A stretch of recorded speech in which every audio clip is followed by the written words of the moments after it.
It was a crisp autumn afternoon when Ella sat curled up by the window, her fingers wrapped tightly around a mug of steaming tea. The amber sun sinking slowly behind the trees outside, scattering gold through the falling leaves, and her golden retriever puppy Max lay sprawled at her feet, his soft, drowsy breaths mingling with the quiet ticking of the old clock on the wall. The peace of the moment wrapping the little house in a gentle stillness until a sudden commotion at the front door broke through the tranquility. Max, who had been napping so serenely, sprang to his feet with a bark, his paws scrambling against the wooden floor as he raced toward the entrance, his tail wagging wildly, and Ella, heart pounding with surprise, rushed after him, flinging open the door to find not just her Max, but another puppy, an almost perfect mirror image of Max, standing beside him, both with their heads tilted in unison, wide, trusting eyes gleaming up at her, as if asking for permission to step inside. And for a moment, Ella could only stare, stunned by the uncanny resemblance, the same fluffy golden fur, the same white patch on the chest, even the same slight curve to the left ear. It was like looking at Max's reflection, except for one detail. The stray's fur was matted with dirt and twigs, and a thin scratch marked its right shoulder, a detail that twisted Ella's heart with worry and curiosity alike. And without thinking, she stepped aside, watching as Max eagerly led his new companion into the warmth of their home, tails wagging like synchronized flags. And it was only when she knelt down to examine the newcomer more closely that she noticed something even stranger. A small, faded leather collar tucked beneath the muddy fur, nearly hidden, and when she wiped it clean with the corner of her sleeve, she found a name, barely legible, Milo, along with a number that had long since faded into oblivion. And questions began buzzing in her mind, swarming faster than she could catch them. Where had Milo come from? How did he look so much like Max?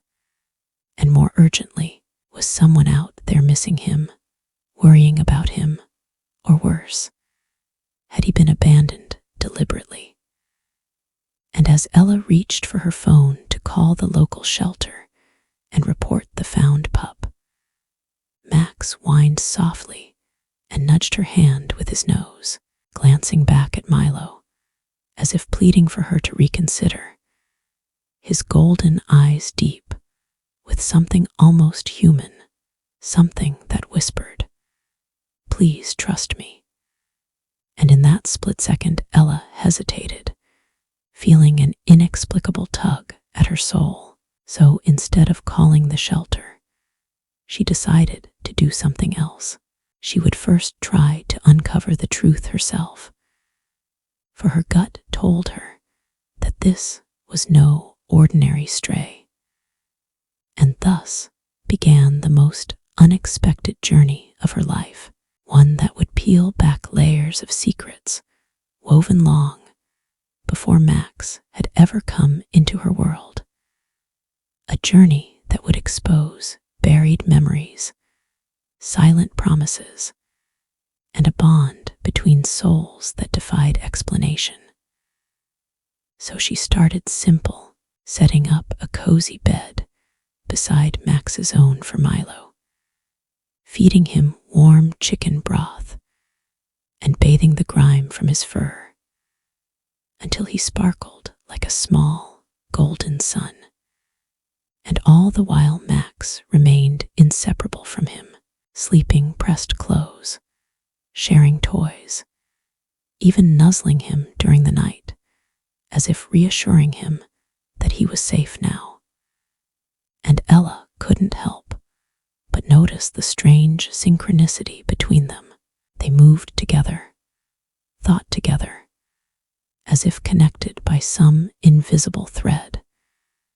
And over the next few days, as she waited for any response to the flyers she posted around town, Ella dug deeper into the puzzle, starting by combing through Max's adoption papers again, recalling that day almost a year ago when she had first found Max at a rural rescue center, a place small and rundown, but filled with good-hearted people.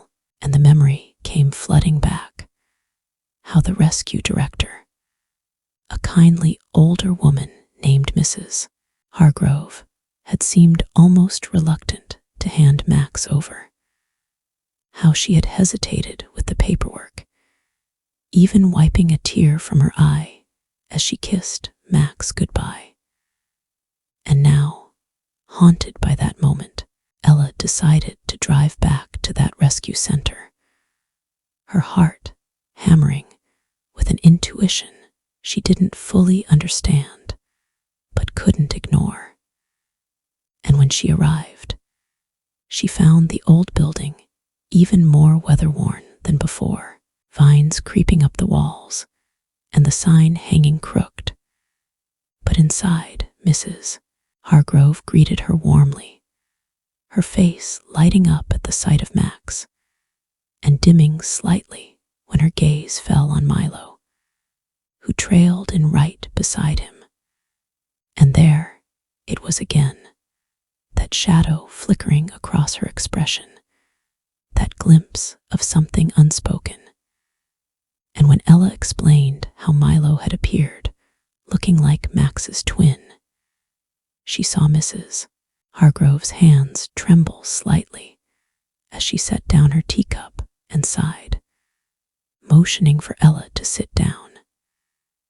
And after a long, heavy pause, she began to speak in a low, hesitant voice, revealing a story Ella could scarcely believe, how Max had not been born in the shelter, but rescued from an illegal puppy mill raid on the outskirts of town, a grim place where dozens of dogs were kept in horrific conditions, bred for profit without care for health or love. And among those rescued had been a litter of golden retrievers, fragile, sickly, clinging desperately to life. And though the shelter had tried to save them all, only a few had survived the first grueling weeks, and Mrs. Hargrove remembered Max particularly, because he had always clung to another puppy, a runt that was smaller, weaker, but with an unbreakable spirit. And even when separated, Max had howled endlessly for days until they were reunited, so the shelter had promised to adopt them out together if possible. But in the confusion of the chaos, papers lost, volunteers overwhelmed, Max and his sibling had somehow been separated again, and while Max had been fortunate enough to find Ella, the other puppy, Milo, had slipped through the cracks, likely adopted under different paperwork, or perhaps even lost along the way. And Mrs.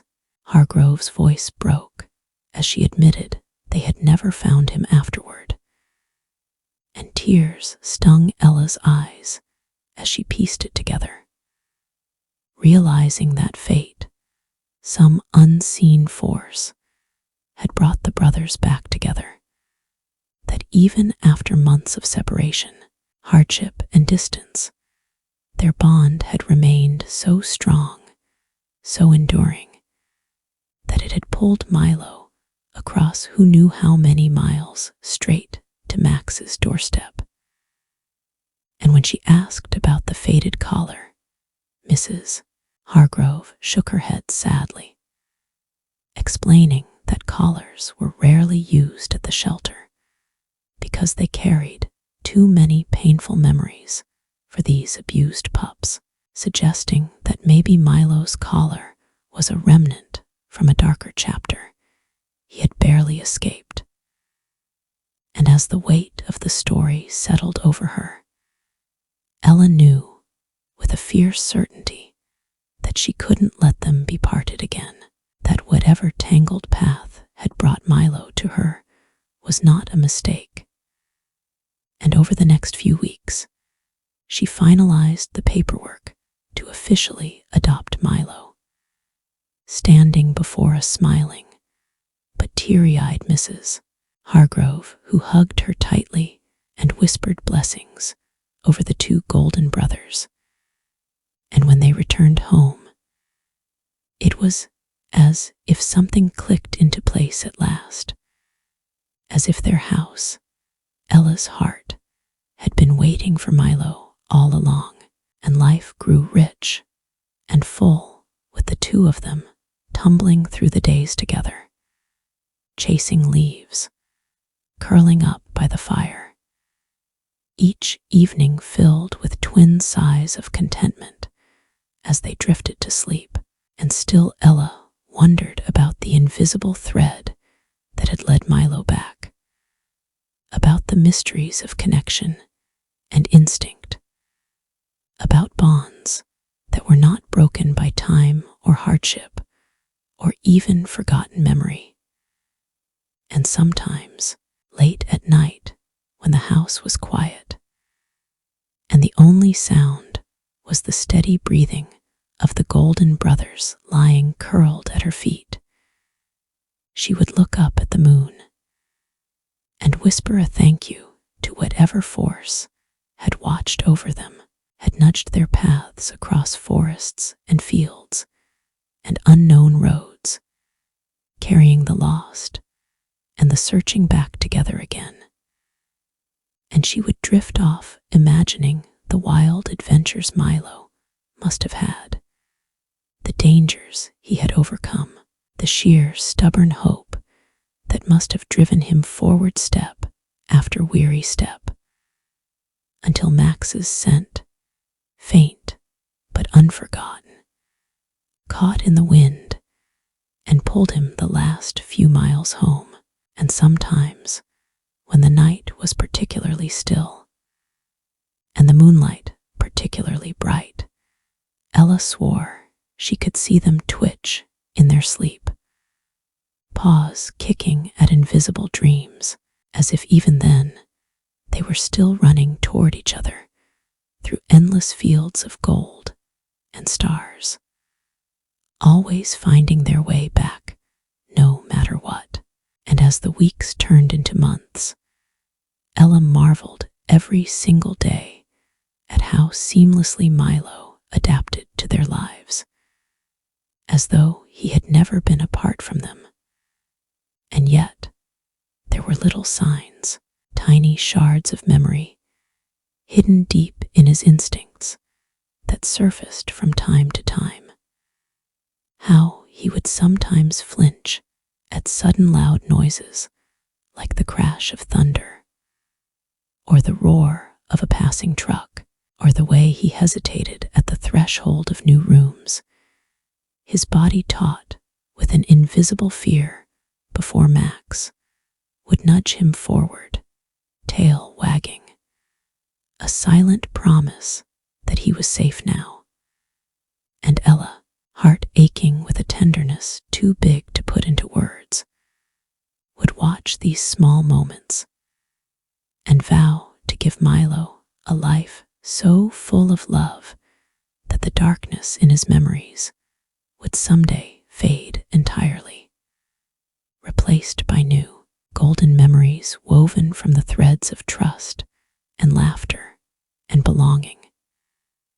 And slowly Milo blossomed, his eyes losing their haunted shadows, his tail lifting higher with every day that dawned, until he was just as mischievous and playful as Max, both of them racing side by side through the meadow behind Ella's house, leaping at the falling leaves, chasing each other in wild, joyful circles, until they collapsed into a tangle of golden fur and soft panting and goofy grins. And sometimes Ella would take them down to the nearby lake where Max had always loved to swim. And for a while Milo had been hesitant, dipping a cautious paw into the glittering water before retreating to the shore. But Max would bound in, splashing clumsily and barking in encouragement. And slowly, Milo's courage unfurled like a stubborn flower. And one glorious afternoon, under a sun-warmed sky, he dove in after Max, sending up a shower of sparkling droplets, and Ella laughed so hard she nearly dropped her camera as she captured that perfect moment of triumph. And back at home, their bond deepened in ways that words could never truly describe. How Max would wait patiently for Milo to finish his meals before eating his own leftovers, or how Milo would instinctively press against Max when the world seemed too loud or confusing. And there was a rhythm to it now, a silent music of heartbeats and shared glances, of knowing without needing to speak. And Ella often wondered about the mysterious forces that shaped the paths of lives, the unseen hands that guided lost souls home to each other. And she was more certain than ever that Max and Milo's reunion had been something greater than mere chance, that it was a reminder of the bonds that time and distance could never sever. And as winter descended and the first snows began to dust the earth in shimmering white, Ella knitted matching scarves for them, one bright blue, one deep green, and took endless photos of them bounding through the snow, their golden fur stark against the brilliant white, twin streaks of joy carving paths through the drifts. And neighbors who passed by often stopped and marveled at them, always asking if they were brothers. And Ella would smile and nod, saying simply, "They found each other." And those who heard the story would walk away a little lighter, a little more believing in the magic that sometimes weaves itself into the corners of everyday life. And yet, beneath the surface of their perfect little world, a new thread of mystery began to unwind. Because Milo, despite his joy and safety, sometimes stood by the window at night, gazing out into the dark woods beyond the house, ears pricked, body tense, as if he were listening for something Ella couldn't hear. And more than once, Max would join him, their silhouettes standing side by side under the silver light of the moon. And Ella began to wonder if perhaps there was still more to Milo's story than they had uncovered, more chapters written in scars and dreams, and silent calls across the night. And one evening, driven by a sudden impulse she couldn't explain, Ella clipped their leashes and set out into the woods with them, the cold air biting at her cheeks, the soft crunch of snow underfoot the only sound in the deep hush. And Max and Milo trotted eagerly ahead, sniffing, exploring, their breath misting like tiny clouds. And as they ventured deeper among the silent trees, Ella felt a strange sense of being watched, not with fear, but with a quiet reverence, as though the forest itself held its breath to witness something sacred unfold. And they walked until the trail faded into a clearing where a fallen oak lay broken by an old storm. And there, half hidden beneath the arch of its shattered trunk, was a tiny den dug into the earth, a nest of leaves and feathers and bits of tattered cloth.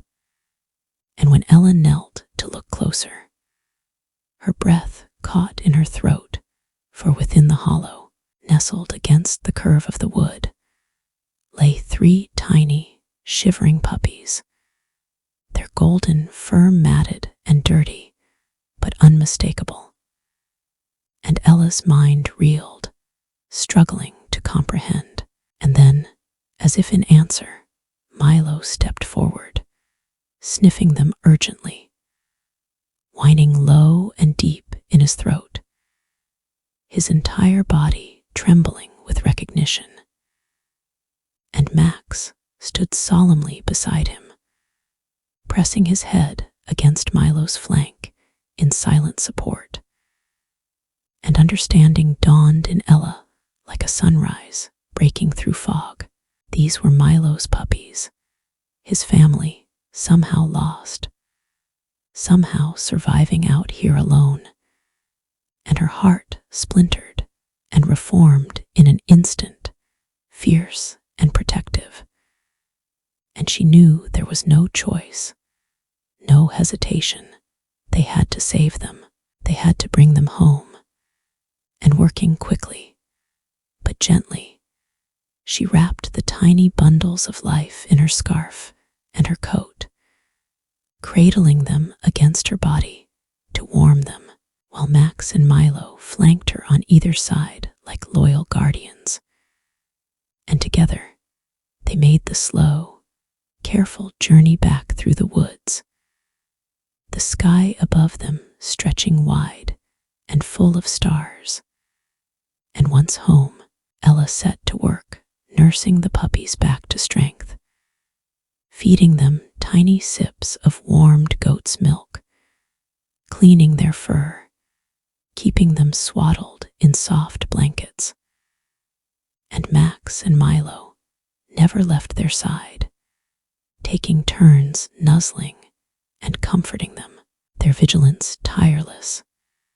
And the days that followed were a blur of sleepless nights and endless care. But slowly, miraculously, the puppies began to thrive, their eyes brightening, their bodies growing stronger, and the little house that had once echoed with the quiet companionship of one dog now thrummed with life, with the patter of tiny paws and the chorus of happy barks.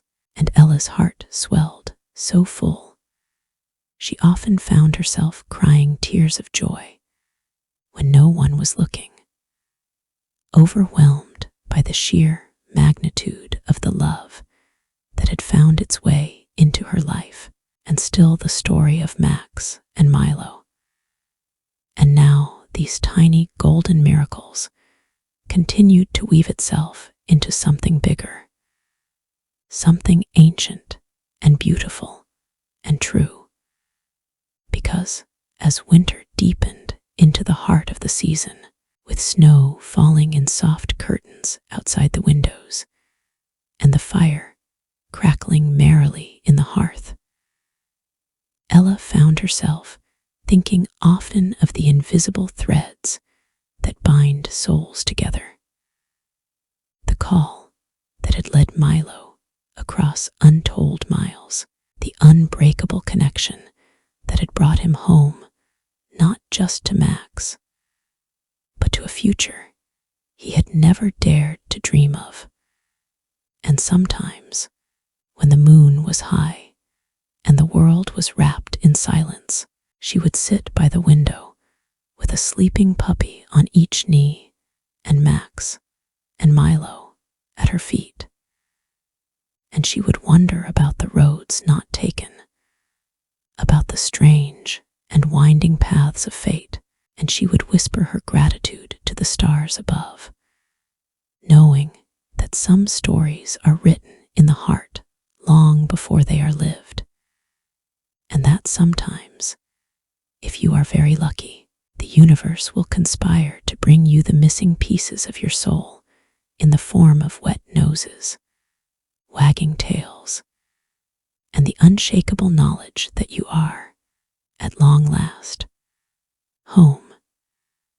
As the fire crackled low and the wind whispered against the windows, Ella leaned back in her chair, a worn, cozy thing that had belonged to her grandfather, and watched the soft rise and fall of the puppies' tiny bodies as they slept nestled together by the hearth, their golden fur gleaming in the flickering light.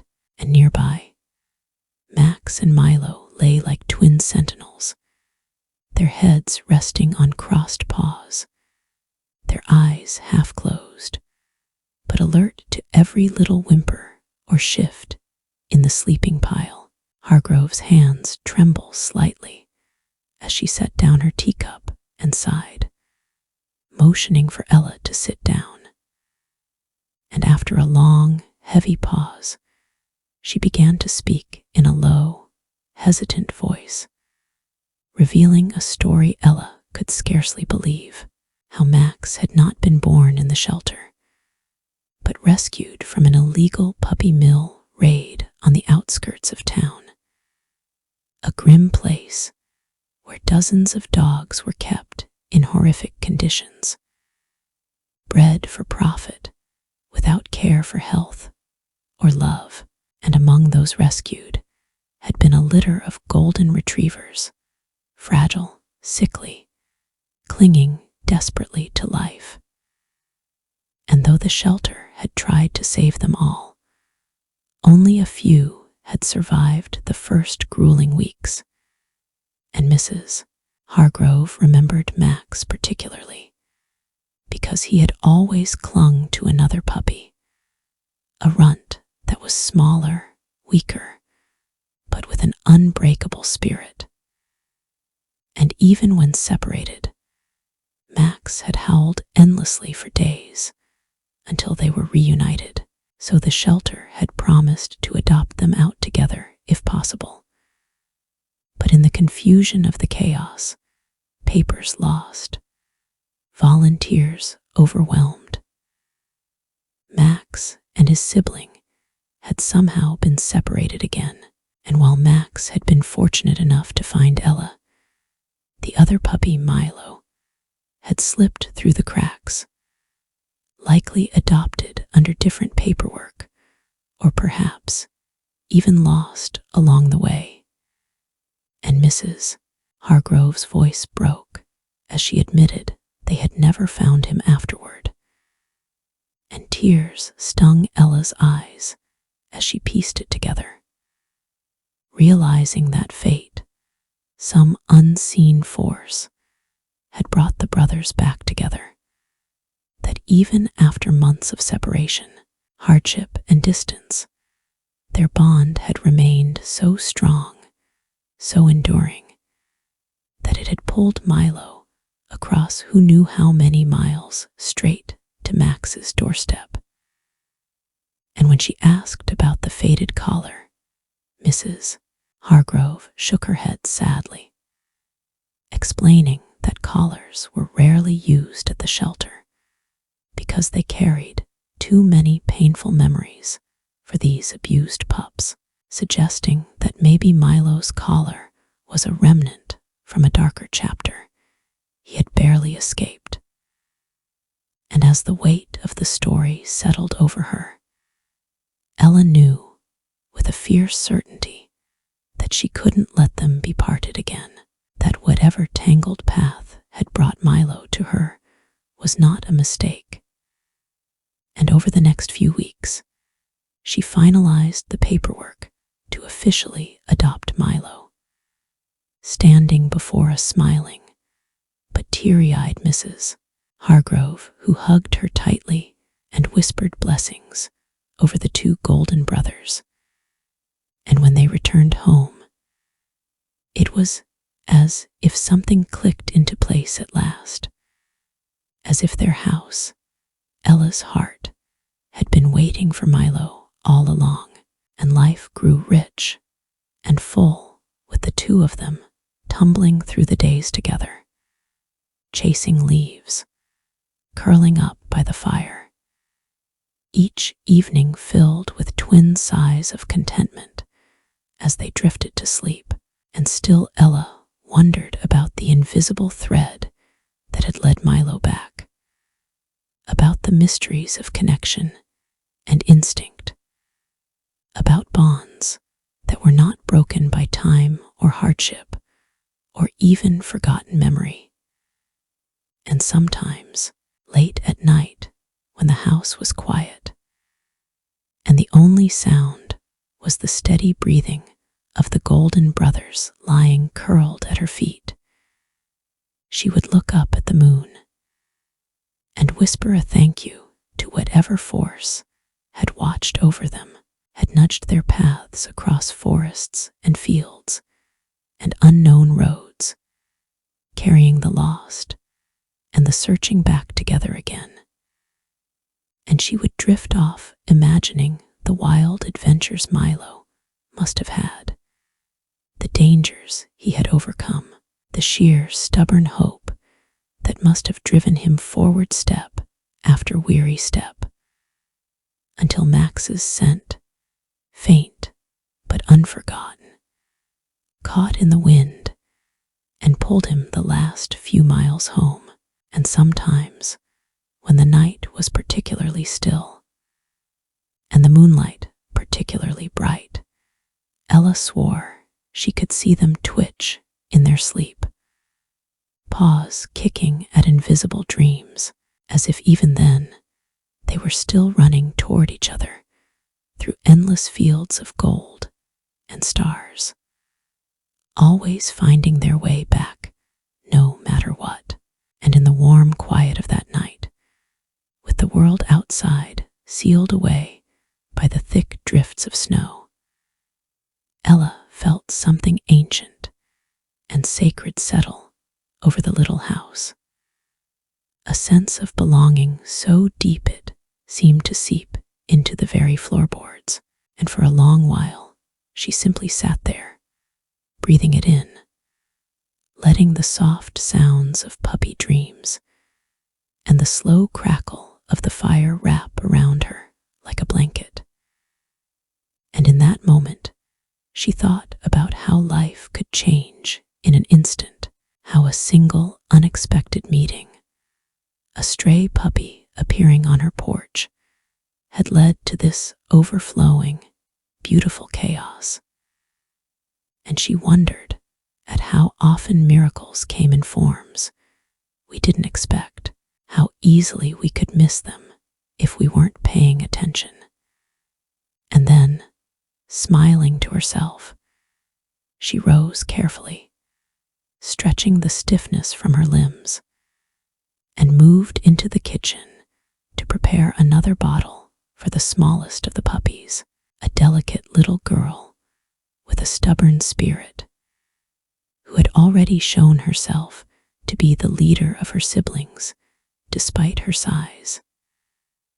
And as Ella worked, humming softly under her breath, she didn't notice the way Max and Milo lifted their heads suddenly, ears swiveling, eyes fixed on the darkened window, as if some silent signal had passed between them.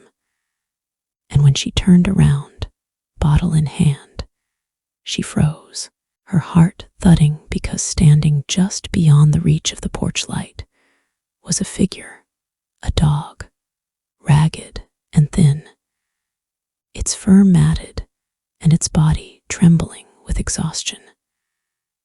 And for a moment, Ella's breath caught painfully in her chest, because there was something heartbreakingly familiar about the set of its shoulders. The way it stood rooted in place, as though torn between hope and fear. And Milo was already moving, his body low and cautious, but his tail wagging in tentative greeting. And Max flanked him with steady reassurance. And Ella, pulse racing, grabbed her coat and slipped outside into the night, the cold biting through the thin material as she approached the trembling figure slowly, palms up, voice low and soothing. And as she drew closer, the porch light caught the dog's face, and Ella gasped softly because it was a female, her features a mirror of Milo's, but worn thin by hardship. Her eyes sunken, yet blazing with desperate hope. And in a flash, Ella understood this was Milo's mother, the matriarch of whatever lost family had been scattered by fate. And the sight of her standing there, shivering and brave and broken, and yet somehow unbowed, cracked something open inside Ella, something raw and aching and fiercely protective. And without thinking, she knelt in the snow, murmuring words she didn't even know she knew. Words of welcome and safety. And after a long, trembling moment, the dog took a single step forward, then another, until she collapsed into Ella's arms, a shuddering sigh escaping her frail body as she finally surrendered to the promise of sanctuary. And tears blurred Ella's vision as she scooped the dog up, cradling her against her chest as she hurried back inside. And Max and Milo followed, their bodies tense with excitement and concern.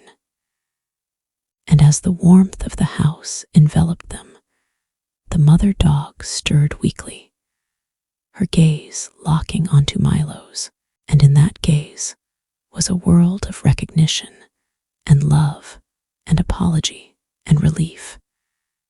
And Milo whined softly, pressing his forehead against hers, his whole body vibrating with joy. And Ella knew, with a bone-deep certainty, that whatever storms this family had weathered, they would now weather together, safe and whole. And over the next few days, the little house became a whirlwind of care and tenderness, of soft words and warm blankets and slow healing.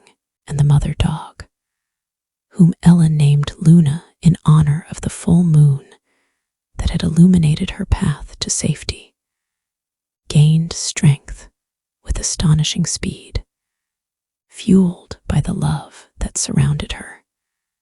And it was clear to Ella, watching the interactions unfold like a delicate dance, that Luna had been searching, fighting to reunite her scattered family against impossible odds. And somehow, impossibly, she had found her way to them. And as the days stretched into weeks, the house seemed to expand to hold all the new life and noise and boundless love. The puppies growing stronger and more mischievous with every passing hour, their little personalities blossoming. There was the feisty leader, whom Ella named Clover, the sweet-natured dreamer called Finn, and the bold adventurer they named Dash. And each one was a perfect, shining testament to resilience and hope. And under Ella's watchful eye, Max and Milo and Luna became an inseparable triad of guardians, each taking turns corralling the wild energy of the pups, teaching them lessons in gentle nips and playful tumbles. And sometimes Ella would sit back and watch them, heart aching with a fierce, almost overwhelming love, and wonder if there had ever been a moment in her life before this where she had truly understood the meaning of family. And one crisp spring morning, when the first buds were beginning to unfurl on the trees, and the air was rich with the scent of new beginnings, Ella loaded the entire pack into her battered old truck and drove them into town for their first proper outing, and heads turned wherever they went, people smiling and stopping to admire the golden parade trotting proudly at her heels. And when they reached the town square, the mayor himself came out to greet them, a kindly man with a thick mustache and a booming laugh. And upon hearing their incredible story of Milo's miraculous return, of the puppies found in the snow, of Luna's brave journey home, he knelt and scratched each dog behind the ears and declared that from that day forward they were honorary citizens of the town, protectors of its spirit. And Ella laughed through tears as he pinned tiny ceremonial badges onto their collars, a moment so surreal and beautiful that it seemed spun from the fabric of dreams. And that night, back at the house, with the badges gleaming in the firelight and the dogs sprawled across every available surface, Ella sat down at her desk, opened her worn leather journal, and began to write, not just about the events that had unfolded, but about the deeper truths they had revealed, about the enduring power of love and loyalty, about the invisible bonds that connect us across time and distance. And she wrote for hours, her pen flying across the pages as if guided by something greater than herself. And outside, under the silver kiss of the moonlight, the woods whispered and the stars burned bright, bearing silent witness to the miracle that had unfolded within the little house at the edge of the world. And though Ella could not know what the future held, what new adventures or trials might await them, she knew with a certainty that anchored her soul that whatever came, they would face it together.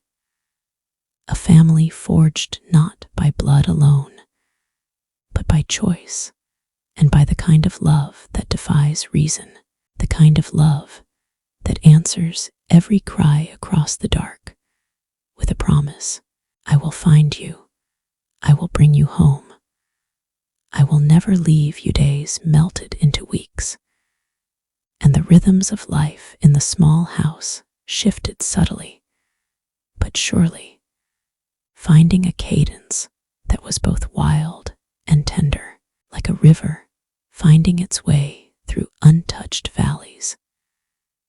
And as spring unfurled her green fingers across the land, Ella watched her once quiet world blossom with a vitality she had never known before, each morning beginning with a joyful cacophony of yips, barks, and the soft pad of paws skittering across worn wooden floors, and every evening ending in a cozy tangle of bodies around the hearth, the fire casting long, sleepy shadows across the room.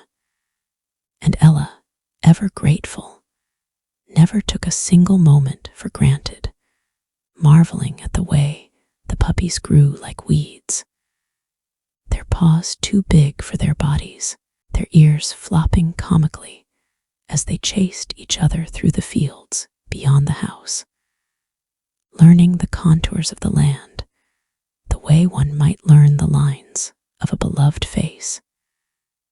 And under the careful tutelage of Luna, Max, and Milo, they grew not just in strength, but in heart, learning lessons that could not be taught with words. The sacred trust between kin, the importance of looking after the smallest and slowest among them, the meaning of standing together in the face of the unknown. And Ella, watching them, often found herself wondering at the invisible threads that seemed to connect all living things, threads spun perhaps by some old magic that the world had mostly forgotten, but that lived on, here, in the dance of puppies, under a wide open sky. And sometimes, when the moon rose high and full, silvering the world into something soft and almost holy, she would sit on the porch wrapped in an old quilt, a mug of tea cradled in her hands, and listen to the distant musical howls that Max and Milo and Luna would send up into the night. Ancient songs woven with longing and joy. Songs that seemed to say, "We are here, we are whole, we remember who we are." And on those nights, Ella felt something deep inside her chest bloom, so wide it almost hurt, as though her heart had outgrown the small bounds of her body. And there were other changes too, changes that came more slowly, but just as surely. Neighbors who once passed by her house with polite nods now lingered at the gate to ask after the dogs, to bring scraps of meat or worn blankets, to share stories of their own dogs, long gone, or adventures had in the company of loyal companions. And soon a kind of unofficial network sprang up, a web of helping hands and watchful eyes, and Ella realized that by saving Max and Milo and the pups and Luna, she had, in a way, helped heal something in the community too, had rekindled a spirit of kinship that had lain dormant beneath years of rushing schedules and guarded smiles. And as word of their story spread, first whispered over backyard fences, then shared with proud laughter at the local cafe, people began to bring their own dogs to visit. Old hounds with graying muzzles, skittish rescues who blossomed under Luna's gentle guidance, energetic pups who learned manners under Max's firm paw. And soon Ella's once solitary property became a haven, a sanctuary for lost and found souls alike. And it was during one of these impromptu gatherings, a lazy Sunday picnic sprawled across the lawn, that a woman named Abigail approached Ella, her arms wrapped tightly around a trembling bundle of matted fur, and the story spilled from her lips in broken pieces of a dog found by the roadside, limping and starving, too scared to accept help, but too desperate to stay away. And without hesitation, Ella had ushered them inside, the puppies parting like a living sea to make room for their new sister. And in the weeks that followed, the dog, a delicate spaniel mix they named Willow, transformed from a ghost into a bright, laughing spirit who chased the pups through fields of gold, and collapsed in joyful exhaustion beside the hearth at night. And it became a pattern, a song of rescue and renewal sung over and over, each new arrival welcomed not as an outsider, but as family. And somewhere in the midst of it all. As the days lengthened into golden evenings and the scent of wildflowers filled the air, Ella found herself dreaming larger dreams, dreams of fields fenced in not to keep life out, but to give it a place to grow safely, of old barns repaired and filled with warmth and laughter, of trails carved through the woods where dogs and people alike could wander and find themselves again. And with the quiet determination that had carried her through storms far darker than she cared to remember, she set to work, gathering the town's help, raising modest funds, swinging hammers with calloused hands, and teaching herself the slow, sacred craft of building a home not just for herself, but for anyone who needed it.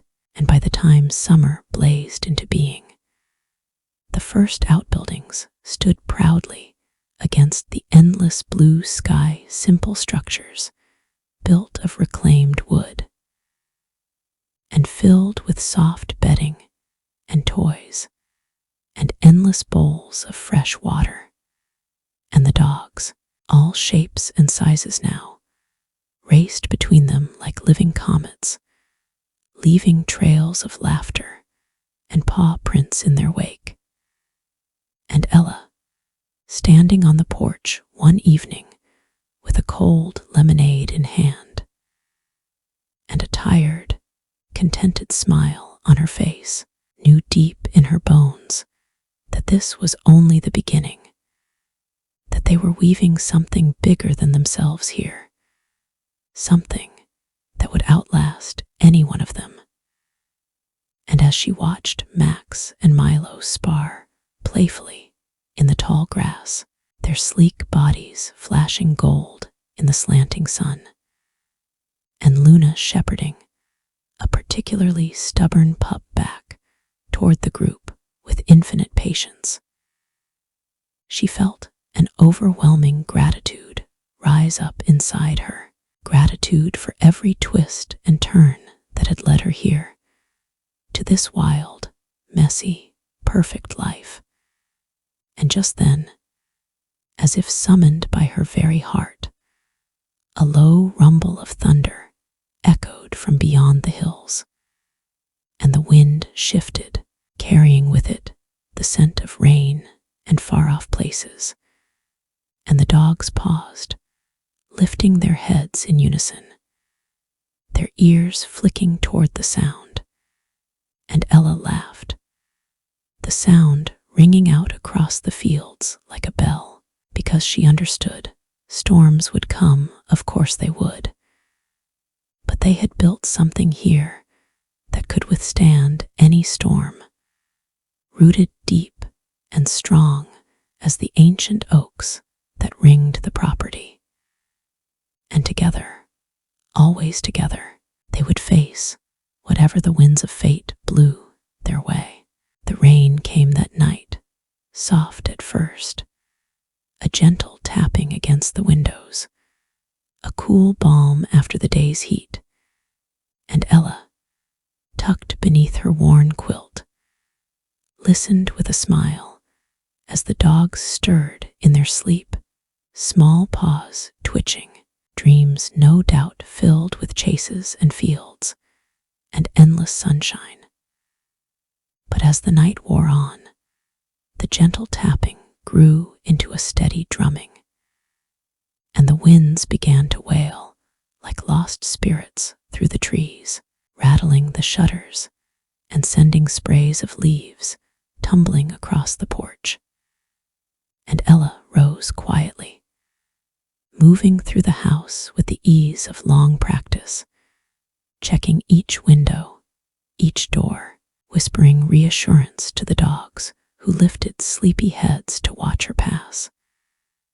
And outside, the fields that had been painted gold and green by the summer sun now lay cloaked in heavy mist, the rain falling so thick it blurred the edges of the world. turning the familiar into something ghostly and strange. And for a moment, standing there at the kitchen door, Ella felt a shiver of old fear stir in her bones, the kind that whispered of helplessness and loss. But she shook it off, grounding herself in the steady beat of her heart, in the soft, familiar shapes that filled her home with life and laughter. And when the first sharp crack of thunder split the night, she was already moving, gathering extra blankets, soothing anxious whines with soft touches, lighting candles against the deepening gloom. And when a second crack came, louder, closer, rattling the very walls, she felt a tremor of unease thread its way into her chest, because this was no ordinary summer storm. And as the minutes stretched and the wind howled louder, she smelled it, the faintest, sharpest tang of smoke riding the rain-heavy air. And her heart stuttered once before surging into action. Instincts forged from long-forgotten nightmares snapping into place, and she herded the dogs into the back room, leashing the youngest pups, her mind racing even as her hands moved with grim purpose, gathering what she could: first aid kits, water, food, her phone. And within moments, she was shoving open the back door, blinking against the rain, the dogs pressing close to her sides, sensing the urgency, and the sight that met her eyes sent a bolt of terror through her. The forest beyond the fields, that great green ocean she had loved all her life, was burning, great tongues of flame leaping into the night sky, painting the rain orange and red. And though the fire was still distant, the wind was wrong, blowing it straight toward them. And there was no time to think, only to act. And so she ran, the dogs surging with her like a river of fur and muscle and desperate hope, the rain and smoke and mud making each step treacherous, the fields that had once been their playground, now an obstacle course of fallen branches and sinking earth. And behind them, the fire grew, monstrous and ravenous, devouring everything in its path. And Ella pushed herself harder, every instinct screaming at her to protect the lives that had been entrusted to her. Every glance over her shoulder tightening the knot of fear in her chest. But she refused to give in, refused to let the past claim her again. And ahead, through the smoke and chaos, she saw the old service road that wound its way toward the hills, and she angled toward it, urging the dogs onward, Max and Milo flanking the youngest, Luna tirelessly rounding up stragglers, the older dogs keeping pace with grim determination. And when at last they reached the gravel road, Ella felt a sob of relief break free. But there was no time to rest, no time to savor the small victory, because the fire was gaining, and the road, though clear for now, led them straight through a narrow pass lined with trees, already whispering with flame. And Ella knew they had to move fast, faster than they ever had before, and she prayed to every god and spirit and force of nature she had ever half believed in, that they would make it, that they would survive.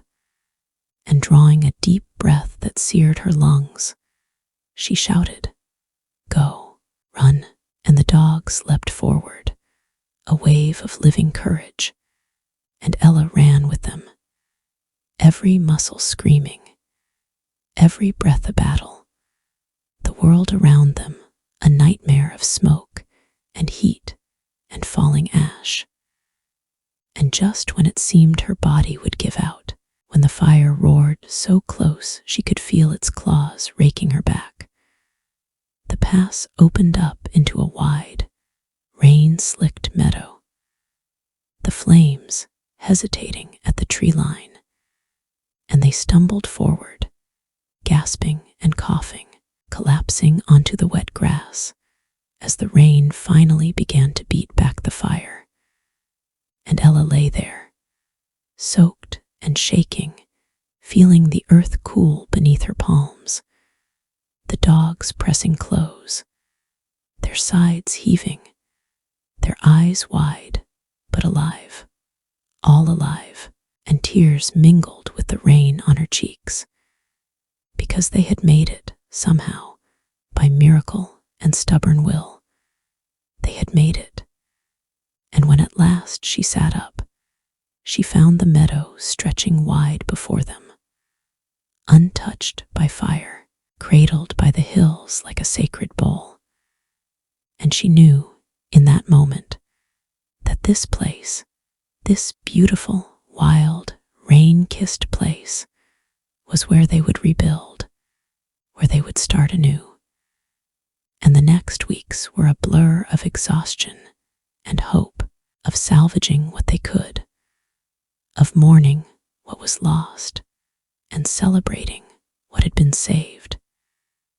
And word of their ordeal spread like wildfire itself, carried by the same neighbors who had once lingered at the gate, and soon help poured in from every corner strangers who brought lumber and nails, farmers who offered pasture, children who came to play and stayed to work. And together, they raised new walls, planted new gardens, built new dreams, and Ella, scarred but unbroken, stood at the heart of it all, a beacon around which this new life revolved. And Max and Milo and Luna, grayer now, but no less fierce, remained at her side, training the next generations of rescues who arrived with fearful eyes and left with wagging tails and laughing hearts. And in time, the sanctuary became a legend in its own right, a place whispered about with awe and affection, a testament to what love and stubborn hope could build even from ashes. And Ella, who once thought her days of adventure were behind her, found that every sunrise brought new miracles, new stories, new lives to cherish. And one evening, many years later, as she sat once more on the porch this time, with gray streaking her hair, and a new litter of pups dozing at her feet, she watched the moon rise high over the hills, silvering the meadow and the rebuilt sanctuary in its ancient, patient light. And she thought of all the lives that had passed through here, all the bonds forged under the glow of that faithful moon. And she smiled, a deep, quiet smile, because she knew that even when her own story ended, this place, this dream built of courage and rain and fire, would go on, carried forward by every wagging tail and beating heart that found a home here. And so she leaned back in her chair, closed her eyes, and listened to the soft rustle of the wind in the trees, to the low, musical howls rising from the meadow, to the steady, endless heartbeat of a world that, no matter the storms or fires, would always, always find a way to heal and begin again.